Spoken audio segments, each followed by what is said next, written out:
experience in mentoring others in communication, what would you say are certain verbal or nonverbal skills that people could implement to really build a strong executive presence? Particularly, I work a lot with women. So for women that find themselves in these leadership roles. There are definitely very concrete, specific things that people can work on. I can think of a number of important verbal and nonverbal skills that people can do. I think one thing we could briefly say is just so people are reminded verbal are the things that we're saying when we're communicating, and then nonverbal are those things that we're not saying, everything else. So the body language, I'm using gestures now with my Yeah. hand. And so those are The just way- clarify Right. everything else. So people are aware of that going into it. And I want to briefly talk about six of what I could think are the most important skills.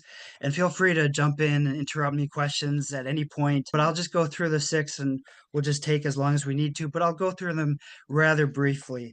And these are six that come out of some of the Toastmaster curriculum. And the one of the first ones is using gestures. I already talked about using gestures.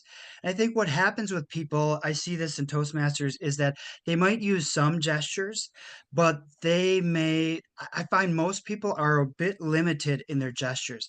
I feel like most people could even be more expressive. When I'm giving feedback to the people in our group and even for myself, I think we can use gestures more than we think. Now, we all know that one person who maybe uses too many gestures and does too much and it's overkill. But for most of us, I know for myself, I feel like, oh, I can't really take up too much space. I could just sit back here and just kind of talk. But I think it's okay for us to feel free to take up more space than we think we should and to use more expressiveness and gestures than we actually think we should.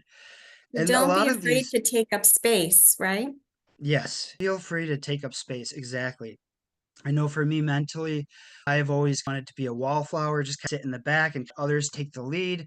But no, it's okay. We can take up as much space as anybody else.